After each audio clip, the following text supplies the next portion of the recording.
Yeah, yeah. Intentional shoppers, intentional shoppers. Yeah. There's a cleanup on every aisle. Yeah. Target is targeting your kids. Yeah. They put a target on my back, but they targeting your kids. They don't even need to ask, cause you all know what it is. Yeah, that's why I keep a strap, and I'm always by my beds. This agenda gotta stop. Yeah, you know we gonna win when they target, yeah, they targeting. Target, yeah, they target kids. Target, yeah, they targeting. Target, yeah, they target kids. You know that target's that wrong, trying to play with the kids. It's the mayor. All right. We get it. Enough of that. All right, that's a new video from Trump's nephew on Twitter. And he's got a new banger track out there about targeting your kids. Is this getting amped up really fast now, isn't it? Okay, so this is Jake with Radio Underland on the News. You can find us on Rumble. I believe we're streaming live today at Radio Underland. No spaces, no anything, at Radio Underland on rumble.com. And we are going to jump right into the news, everything that's happening today. And it seems like every major company out there has their LGBTQ AI plus theologies and swag ready to go for this Pride Month that's getting ready to kick off. Everybody is bouncing from Target. All the Karens are saying, we're no longer going to get to do Target. We're going to go to Walmart. Well, you're in trouble because Walmart is getting caught with their pants down too, just like everybody else. And this is according to the Daily Mail, which is a very irreputable media outlet. But Walmart gets the Bud Light treatment over drag queen pride books, as outraged consumers vow to take it down next after boycotting Target and North Face and Bud Light and everybody else. Walmart is facing a boycott from angry consumers determined to thwart any brand promoting Pride merchandise.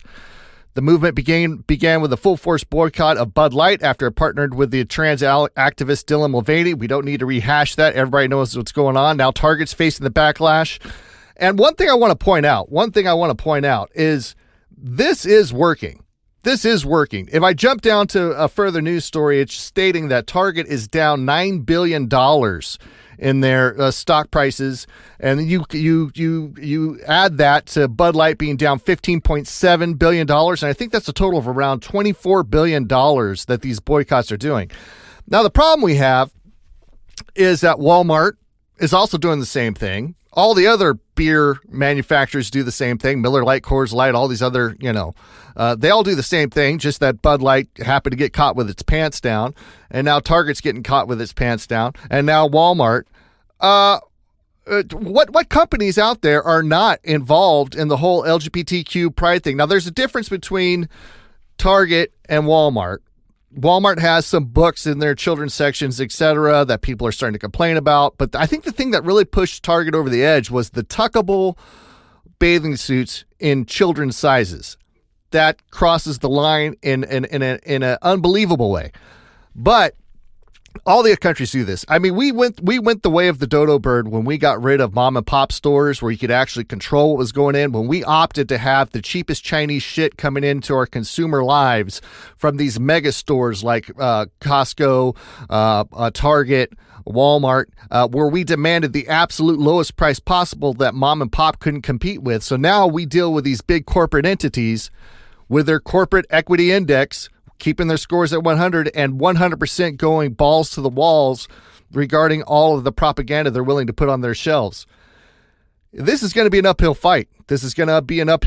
I think one thing that is happening, though, is that we are being made aware, and companies, buyers for these major companies are being made aware that Americans in general will not put up with this nonsense, or there could be consequences to face. So that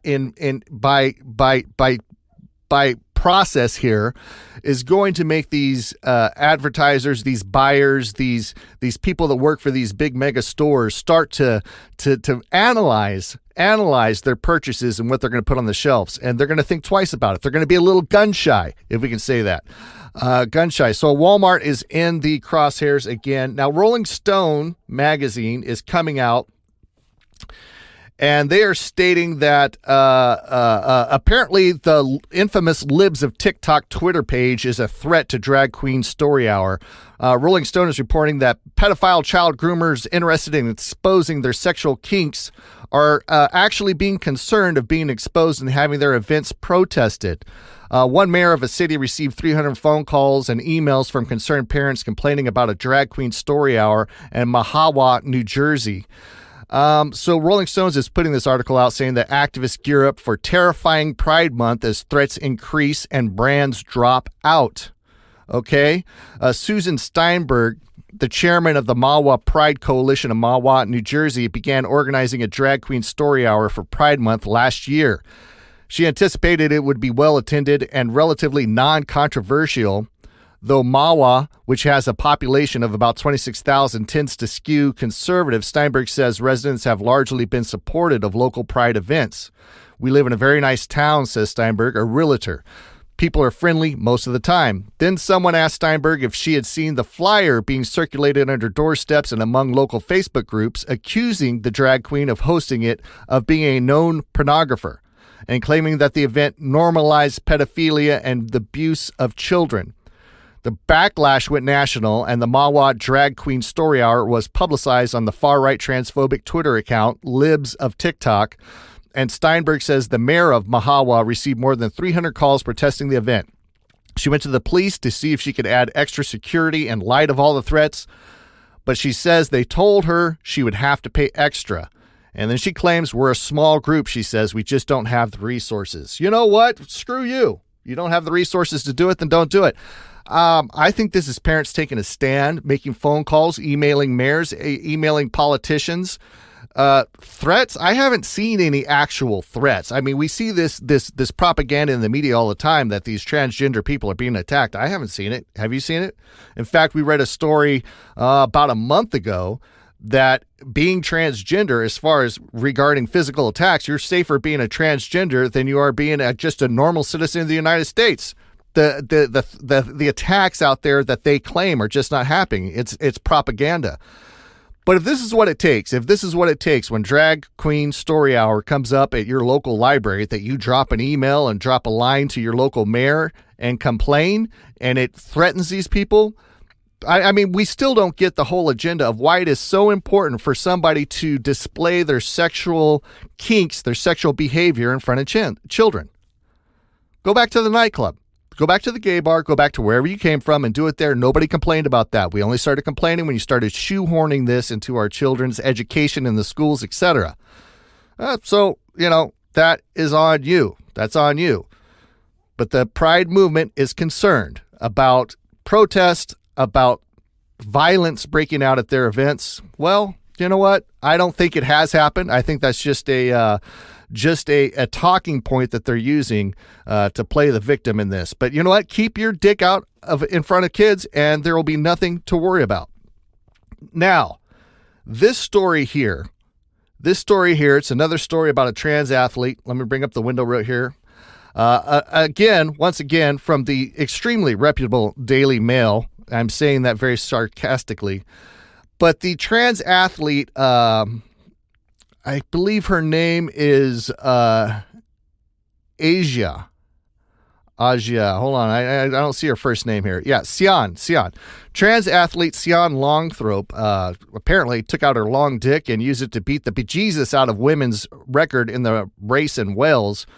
Miss Longthorpe, 43, competed last week in a park run and basically disseminated the record by 1 minute and 13 seconds ahead of her closest rival, Deb Roberts. She basically took her dick out and pole vaulted over the finish line.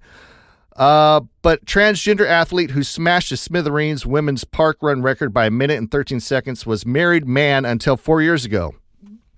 As Roe rages over national events self-ID gender rules. Once again, this is where males coming out and breaking records in women's sports. They should be ashamed of themselves. But a trans athlete who smashed to smithereens a women's park run record is today revealed as Siân Longthorpe, who was living as a married man until just over 4 years ago. Miss Longthorpe, 43, completed last week's Porthcawl Porthcawl Parkrun in a record of 18 minutes 53 seconds on Saturday, a full 1 minute and 13 seconds ahead of her closest rival Deb Roberts. The outcome of that race in West Wales on Saturday came to national attention today when the result was cited by Mara Yamuchi, a former British Olympian, as an example of what she believes is the exclusion of women athletes and their achievements in the name of being inclusive. She stopped short of naming the race or its winner, but Mail Online has learned that she was Miss Longthorpe, a keen amateur runner from Devon. So there is the trans runner. Actually looking decent for a trans athlete. I don't see any beard or mustache. That's a plus. Coming in clutch there. There's another picture of the athlete. Oh, here we go up close. Oh, you know what? See, this is scary. This is scary right here, because if I was to see this female or this trans female on the right side of my screen, I might actually confuse her for a male. They're getting better at it. They are getting better at it. Now, if they get better at it and if they just do it and keep their mouth shut, maybe they wouldn't get ridiculed so much. But as far as the competing in women's sports, that's still off limits no matter what. Miss Longthorpe came out publicly as transgender in 2019, is now one of the UK's most high-profile trans runners, having been made a front runner or brand ambassador by ASICS, the running shoe label. You know, what was I saying earlier about every brand out there is doing the same damn thing? Yeah, ASICS. Are we going to boycott ASICS now? I mean, one thing that's going on right now is this is the day, this is the era, this is the fad of boycott, boycott, boycott, boycott. Pretty soon you're going to be left without anything to buy because all of these companies do it. See, the problem is we let this go too far. We let this go too far, and back, 10 years ago, it was just one or two companies, and nobody said anything. And then it goes to where everybody's doing it and nobody said anything. Then all of a sudden Americans are like, damn it, we've had enough. Damn it, we've had enough. Well, guess what? Where were you 10 years ago? Where were you in the history of this? Now it's gone to such egregious proportions that there's hardly anything that you can do about it. You're going to have to boycott almost every damn brand out there because they all are in on this. They all are in on this. So anyways, let's go here to this next story. And this next story is the beaver leavers. And what is going on here is that Oregon, a bunch of counties in Oregon, basically what it is, it's all the counties that are east of the mountains there. They're not on the coast. The inland people in states like Washington and Oregon that are not on the coast, they have a totally different belief system than those that are living in Seattle and Portland and all those kind of things. And so Wallowa County, Oregon, is in the throes of one of the most narrow, nail-biting elections in the region's history. And what is this about? Well, they're trying to get accepted, kicked out of Oregon, and be part of Idaho. Last week during Oregon's special elections, a few thousand Wallowa voters took to the polls to decide on ballot measure 32007, better known as the Greater Idaho Initiative. If the referendum passes, county and commissioners would have to discuss promoting interest of Wallowa County to relocate state borders and prepare county to become a part of Idaho. Now, here's a map down here. You can see this. It's the whole eastern side of Oregon. These are the counties that have voted yes, the ones in red, to become part of Idaho and it just remove itself from the nonsense that is happening in Oregon that's being controlled by the population surrounding Portland, etc. It's a mass exodus. Is this going to happen? I have no idea. But these counties, all these counties, have voted yes, that they do not want to be a part of what the commonly known ideologies of Portland, Oregon, and they want to move over to the more freedom-centric, more conservative Idaho. I mean, we see this all the time, man. We see this all the time. California did the same thing. Has it gone anywhere? No. But it is what it is. Okay, in other news, 34% of Black Americans say Biden's policies have helped them, which is interesting because if you see 34% of Black Americans say Biden's policy have helped them, wouldn't that mean that 66% have said that it doesn't? Wouldn't that be the bigger news story? Well, this article from The Hill, I was looking through it, and it said that Black Americans continue to be the core support of the Biden administration, according to a new Ipsos Washington Post survey. The survey found that 66% of Black American respondents approve of the job President Biden has done, while 34% believe his policies have helped their demographic. What I found interesting while reading through this article was there was no negative choice. It was 66% of Black American respondents approve of the job President Biden has done, and 34% believe his policies have helped their demographic. But there's no negative numbers in here. So I question the authenticity of this poll and what options were actually given to those being polled. So I'm going to just chalk this up as BS and just burn it in the trash pile because I think somebody's pulling a little sleight of hand there. Okay. Los Angeles is back in the news regarding its zero bail policy. It's been reinstated even for repeat offenders. This controversial policy to remove bail requirements for some offenders was put back in place for the city and county of Los Angeles, according to ABC 7 News. A judge granted a preliminary injunction in a class action lawsuit that reimplements the policy and prohibits the Los Angeles Police Department and LA County Sheriff's Department from requiring cash bail for some offenders who have been arrested. Typically, if bail cannot be paid, the accused is forced to wait in jail before arraignment. Reports have indicated that the LA County Sheriff's Department has said that the no bail policy only applies to those arrested for misdemeanors and nonviolent felonies. Bail policy for sex offenders, domestic violence, and offenses involving a weapon still stand as before. However, repeat offenders can still be released without bail, but can be made subject to a cash payment. So an attorney is, what his statement is, what his argument about this is, this attorney is saying that we're supposed to have a presumption of innocence in this country. It's not much of a presumption of innocence when you're in a jail cell. And that was Salil Didani, the lead attorney in the class action lawsuit.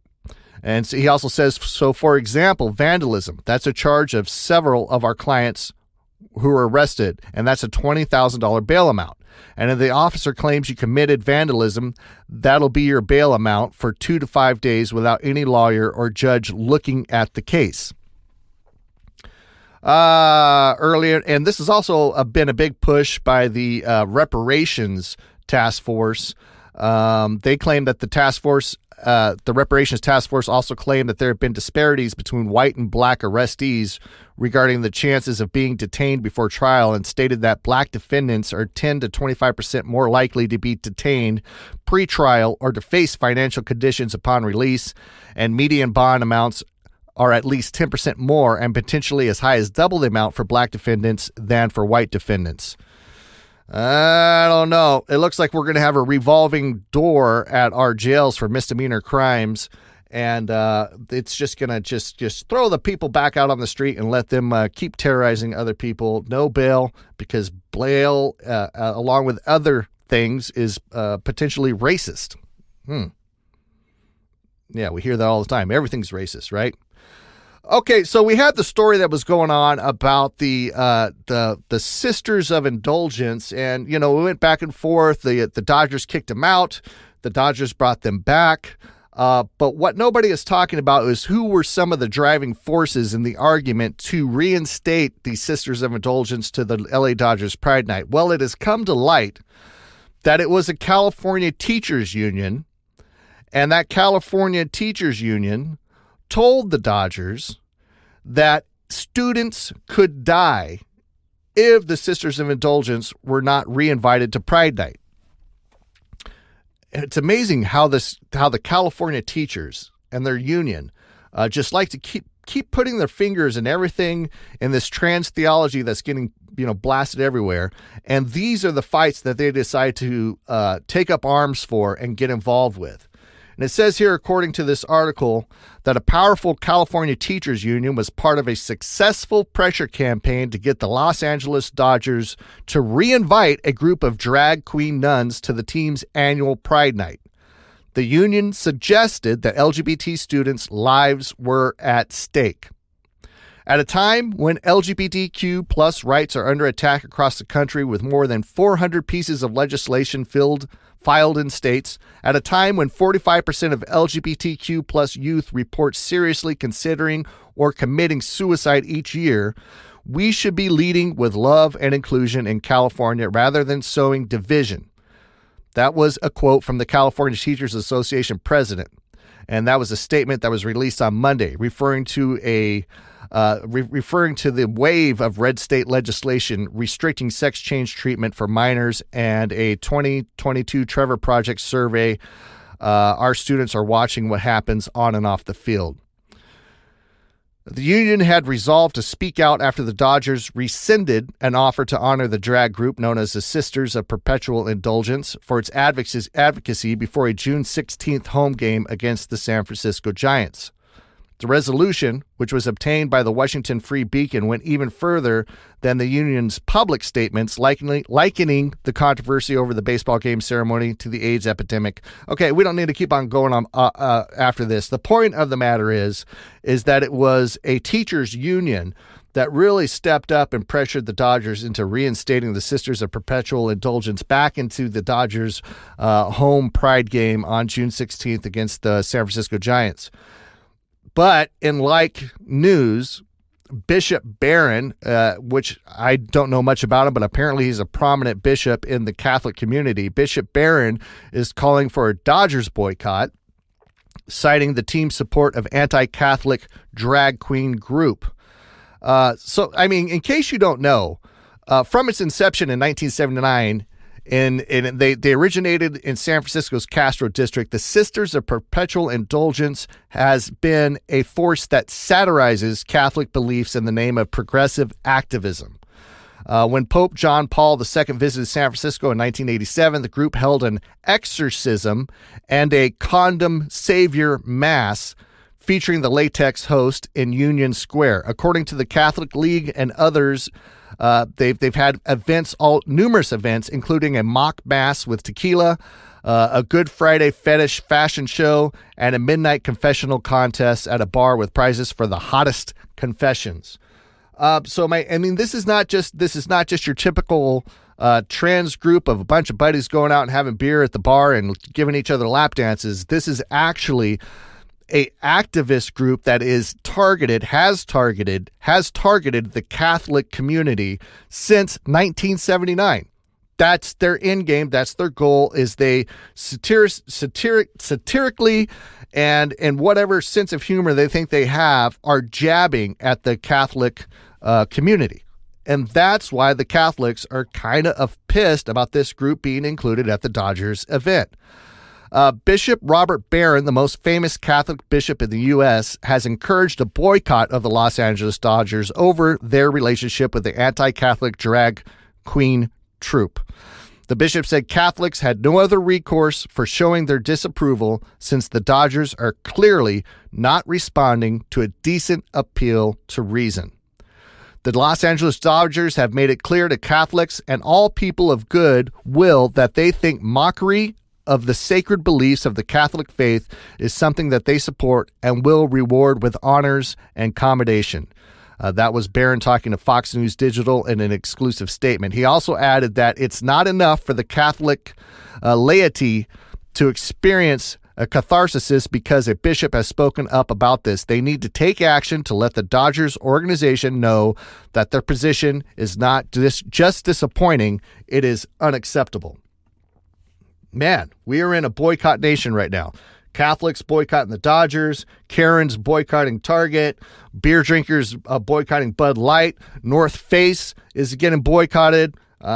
It's just a never ending. I guess that's the way of politics this day. This is how your voice gets heard. And it's true. This is how your voice gets heard. It gets heard with your wallet. Okay, so I obviously screwed up when I mischaracterized the whole Target fiasco, and I didn't think that boycott would actually take off and gain steam, but it has. $9 billion worth of steam. Is the Dodger situation here, is that going to take off? I don't know. I do hear a lot of people talking, and they are pretty much pissed. How this unfolds, I have no idea, but we will sit back and we will see. Now, in other nonsense that school boards across this country are doing to shoehorn trans, LGBTQ, AI plus theology into schools, Some parents are standing up, and they are actually suing a school district. And this is in Maryland. And the headline here reads that parents take school board to court for assigning LGBTQ books without their consent. And one of the books obviously featured here is Pride Puppy. So the nuts and bolts of this story is that 6 Maryland parents are of different religious backgrounds are using the Montgomery County Board of Education. They're suing them for forcing their children to read LGBTQ pride books without parental knowledge or consent. Now, this isn't that these books are just being added to the library.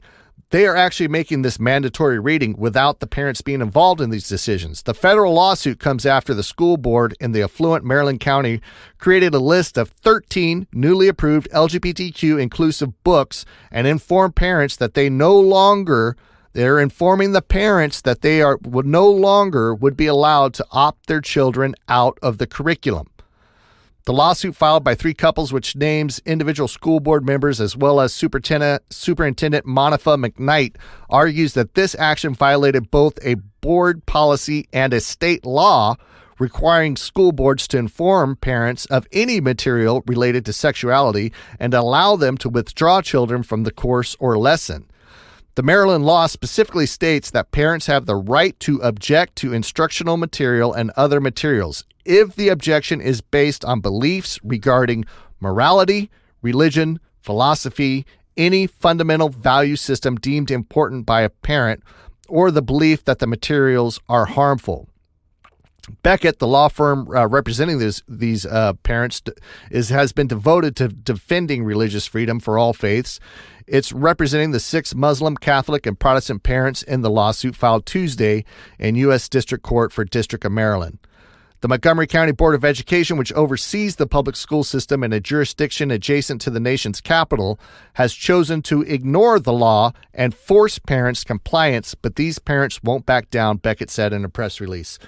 I mean, before, parents always had the option, even when it's just basically cisgendered, straight, whatever, sex education, you could opt to take your kids out. But this school board is just saying, no, F that, parents, you don't have a choice. It's mandatory. We're putting your kids in there, and you don't have a voice in this.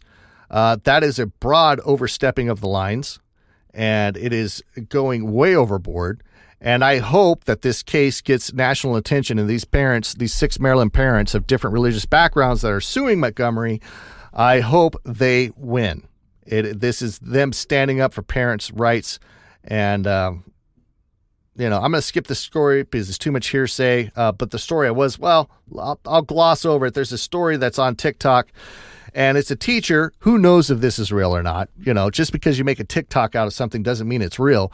But a high school teacher is asked to resign after writing students up for cheating, stealing, and sleeping in class. We've seen numerous videos here over the last year of students going absolutely ballistic in classrooms, pepper spraying teachers because they took their phone away, all kinds of obscene, outrageous behaviors from these feral kids that are in classrooms.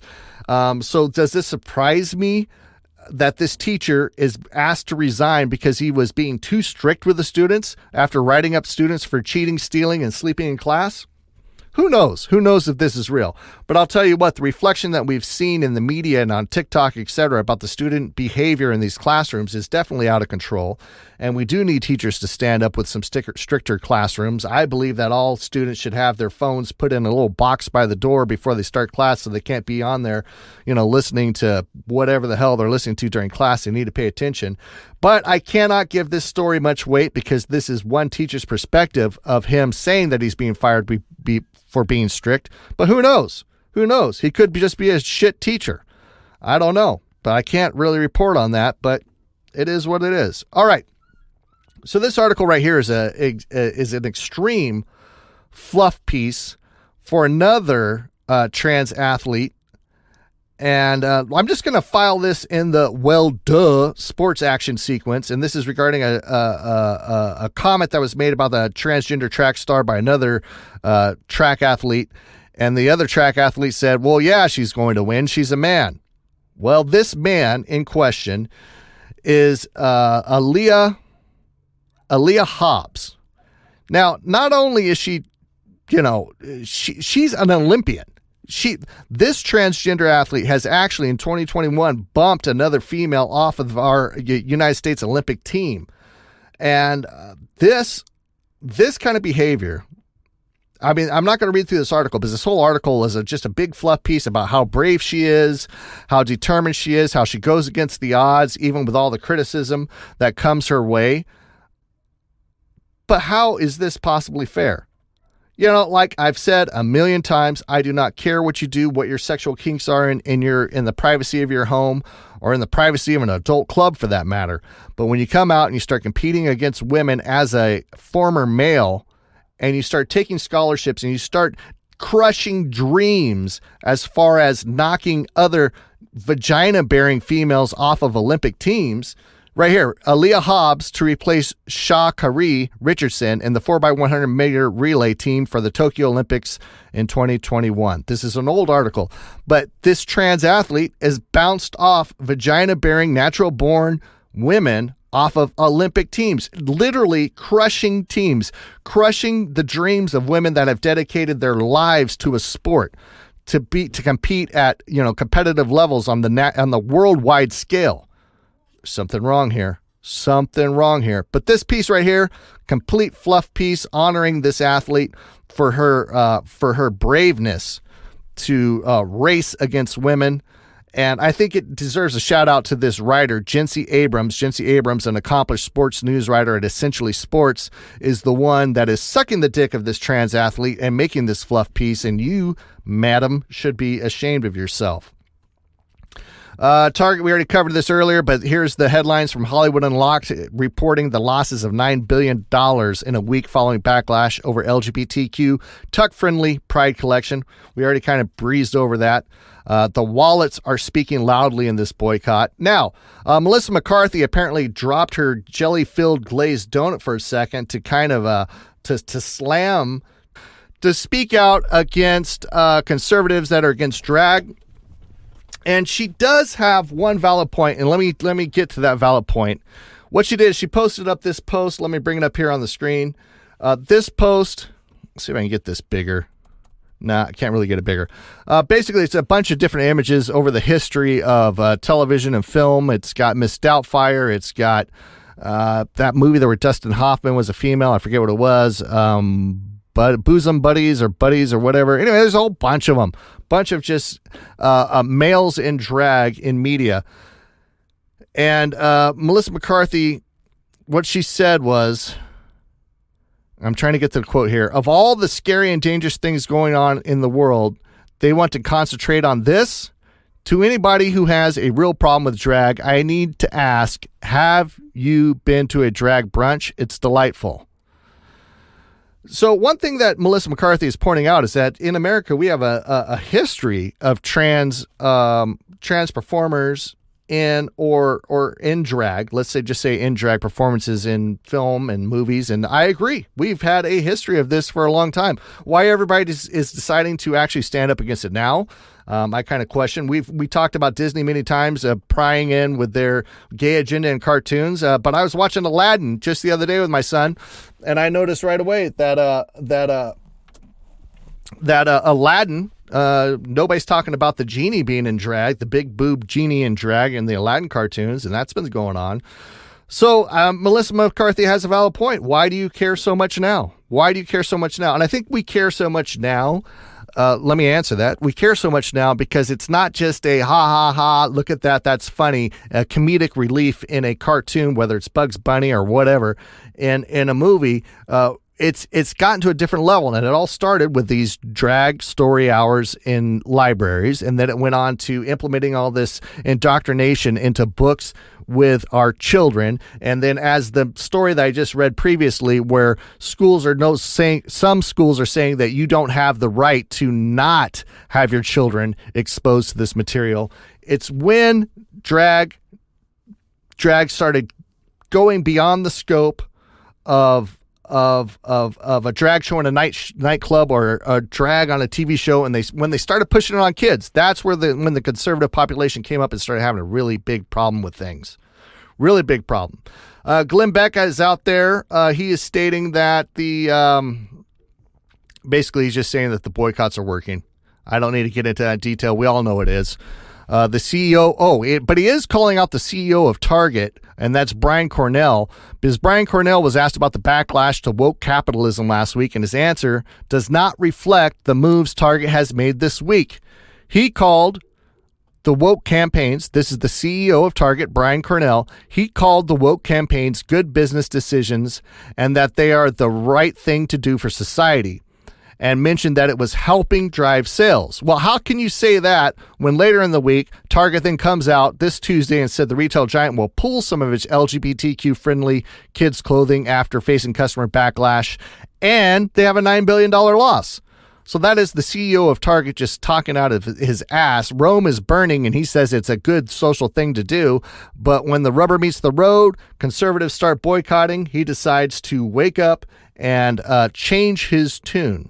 Change his tune. Yes. And good news for those of you that want to be on the cutting edge of technology and be the first to have a Elon Musk brain implant. Well, the FDA has just approved Elon Musk, Neuralink? Neuralink? They have approved Neuralink. The FDA has approved it. Elon Musk company Neuralink announced late today that the U.S. Food and Drug Administration gave it the green light to experiment with implanting brain chips in humans. The company, founded in 2016 and primarily funded by billionaire Musk, develops electronic implants that decode brain activity and communicate it to computers. While other companies have used brain implants to assist people with debilitating medical conditions like paralysis and ALS, Neuralink's brain chips have only been used in monkeys, but that will soon change. Musk said that the future is going to be weird. Musk said he envisions a world where patients can drop by clinics to have a chip surgically implanted into their brains by a robot. And this is a quote from Musk. He says, "You'll be able to save and replay memories." He said at a show and tell presentation last year, the future is going to be wild. Man, that is outrageous. Imagine being able to replay memories in a vivid replay in your brain like you're there. I can see that being enticing. Going to some of those best moments you've ever had in your life, you know? Yeah, you're finally hooking up with a girl that you've dreamt with all your life, and you're like, hey, hang on, let me hit record. I want to be able to play back this later and relive this moment forever and ever. Your kids being born, talking about a photo scrapbook. If it's in your brain and you can relive these moments, relive these memories that are saved by Neuralink, I could see how this is going to be exciting for some people. I could imagine people with Alzheimer's, if they had this chip implemented, maybe they can relive moments in their life to reintroduce them to who their kids are, etc. It's going to be wild. I agree with Musk. That is going to be wild. Okay, here's a story.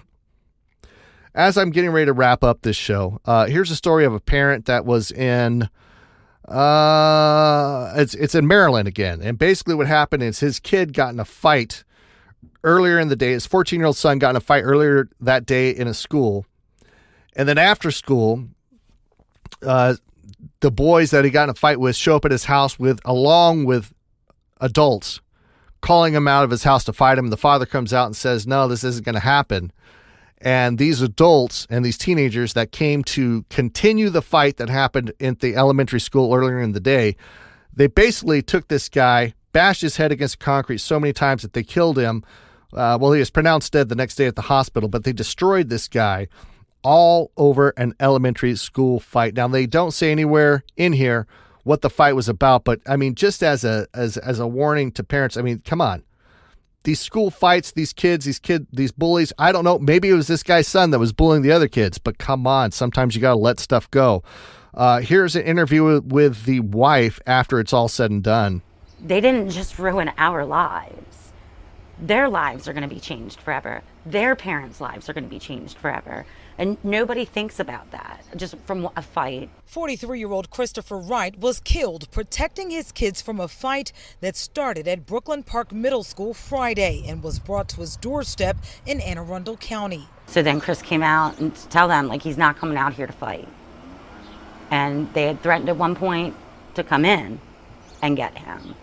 And then they had said that if he's not gonna fight, then you're going to fight us. Tracy Karabchinsky, Wright's fiance, says 3 teens and 2 adults showed up at her house looking to fight her 14-year-old son. But what happened next was criminal.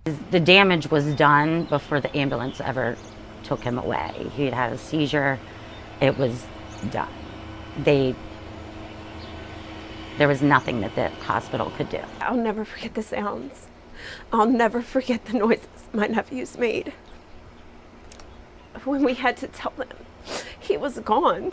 Wright was taken to shock trauma Friday and pronounced dead Saturday from a traumatic brain injury.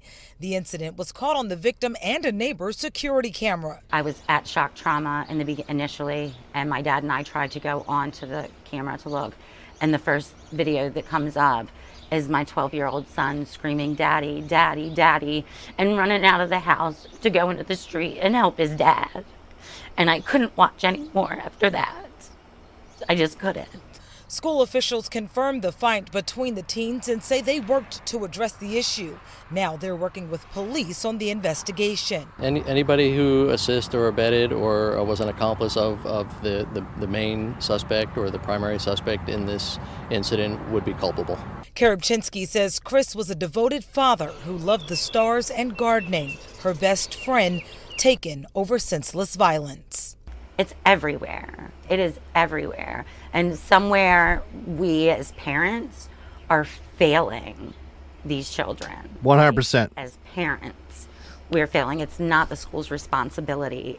It's our responsibility. Anyways, I'm going to wrap this show up. This has been Jake with Radio Underland on the News. I have some more stories to read, but I think I'm going to leave them for the Rumble-only extra stuff on the @Radio Underland channel. Because it all delves into COVID and the incentivized murder that was happening during the COVID era in hospitals, and the facts and direct testimonies from 1,000 people's nurse practitioners that are coming out to support these financial incentives to let people die of COVID that was going on during the pandemic. I'm going to save that for another video. But this is Jake with Radio Underland on the News. Have a good one. I'll talk to you later. Subscribe to our channel @Radio Underland, Jake on the News. I will talk to you later. @Radio Underland, no spaces, just @Radio Underland.